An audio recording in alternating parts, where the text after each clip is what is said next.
doing now.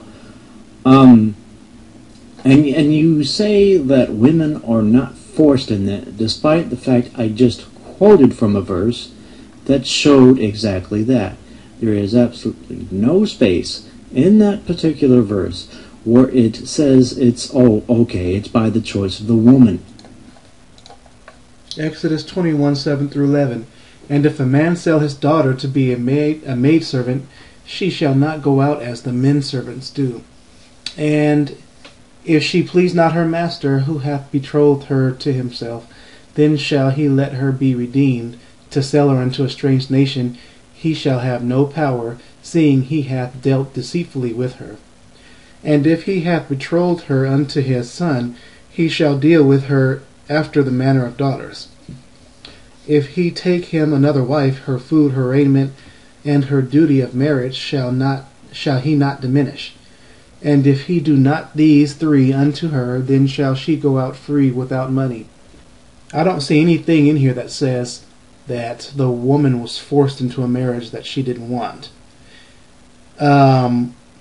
You're making crap up, as usual, like atheists tend to when they try to read the Bible. Nowhere in this verse does it show that she was forced into a marriage. A woman forced to do something that she didn't want to do would be rape. And we know that rape is unacceptable in the Bible. The Bible does not support that, and I've made videos on that. So your point, once again, fails. It has nothing to do with selling your daughters into sexual slavery, which is a complete nonsensical fallacy and some type of fantasy that is drawn up in the mind of an atheist. Because nowhere in here does it say that. Nowhere does it say that. You're drawing up conclusions based on your own type of ideology, which does not apply to the Bible. 2010 does not compare to way back then, thousands of years ago. People thought differently, people acted differently, people dressed differently, people spoke differently.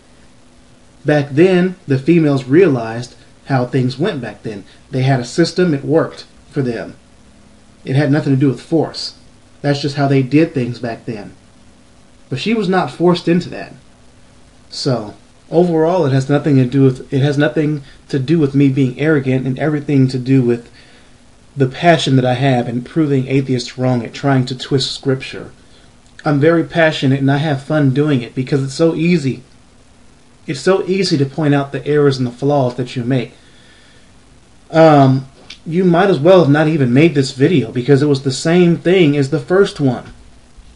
You're wasting the viewer's time and I'm wasting my viewer's time now, as I've been doing after I've made the first video dealing with slavery and rape and all this other crap that people claim is supported by the Bible. I never said there was no slavery in the Bible. What I said was that it's not the type of slavery that is the American slavery back in the day. There's no comparison whatsoever. These people chose to be slaves. The verse that I showed clearly indicates that they were bought. Not forced, they were bought. That was in the very first verse. So, and the hard evidence is in part 1 and part 2.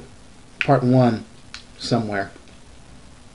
So, once again, your video has failed. I mean, what can I say? There's nothing that you've given that proves your point. Everything that you've given is the same crap that you've given in the first video, and I've came up with counters on that. Anyway, once again, I'm headed off to work. Like I said in the first series. So this is Crazy 316. Once again, I'm out.